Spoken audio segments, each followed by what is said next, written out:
እንዴት ናችሁ? ከዚህ በፊት በነበረ ቪዲዮ ላይ እርግዝና የሚፈጠሩባቸው ቀኖች የትኞቹ ናቸው በሚል አስረድቻችሁ ነበረ። ብዙ ጥያቄ ስለተነሳ ዛሬ የተወሰኑትን ጥያቄዎች ለመመለስ ነው የመጣሁት።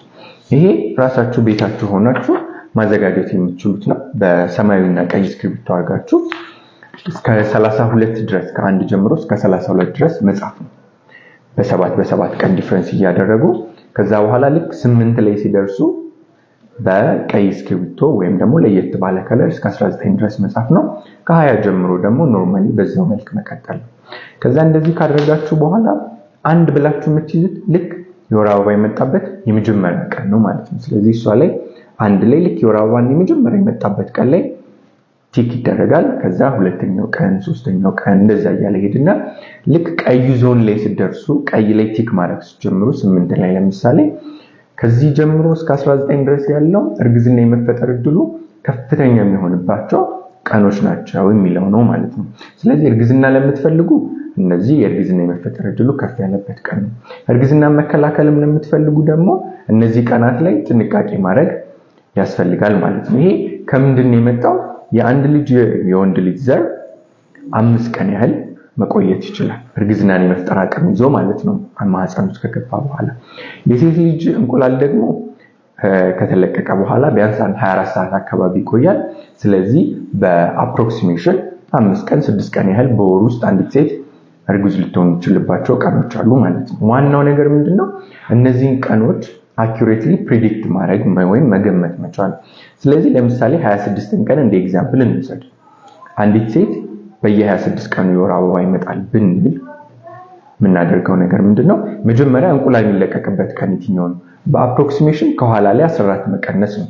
ስለዚህ ከ26 ላይ 14 ሲቀነስ 12ኛ ቀን አካባቢ እንቁላል የመለቀቅ እድል አለው ማለት ነው።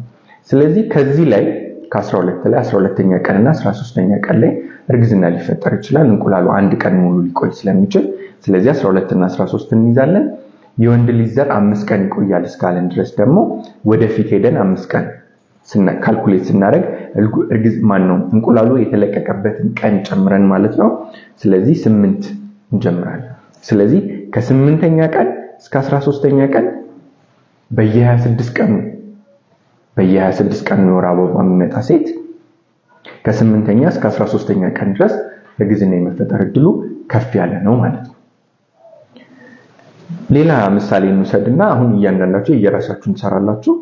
30 ቀን በየ30 ቀን የወር አበባ የሚመጣ ሴት እንቁላሏ 14 በመቀነስ እናገኛለን። 16ኛ ቀን አካባቢ ላይ እንቁላሏ ይለቀቃል። ስለዚህ አንድ ቀን ያህል ስለሚቆይ 16 እና 17ኛው ቀን ላይ እርግዝና የመፈጠር እድል አለው። ከ16 ላይ ወደፊት 16ንም ጨምሮ 5 ቀን ስንደምርበት 12 ቀን አካባቢ አለ። ስለዚህ በየ30 ቀኑ የወር አበባ የሚመጣ አንዲት እናት ከ12ኛ እስከ 17ኛ ቀን ድረስ እርግዝና የመፈጠር እድል አለው ማለት ነው። ስለዚህ ሁላችሁም የየራሳችሁን መስራት ትችላላችሁ። ዋና ግን መታወቅ ያለበት ነጥብ ምንድነው? ጡት የምታጠባ ሴት ይህን መጠቀም አትችልም። በቅርቡ ባለፉት 3 ወር ውስጥ ማንኛውም አይነት እርግዝና መከላከያ የተጠቀመችና መጠቀም አትችልም። የወር አበባ መቃረብ ላይ የወር አበባ መቋረጥ ወይም 40ዎቹ ውስጥ ያለች እናት ካለች ይህንን መንገድ መጠቀም አትችልም ማለት ነው። ማንኛውም አይነት ጥያቄ ካለ እንደተለመደው መጠየቅ ይቻላል። አመሰግናለሁ።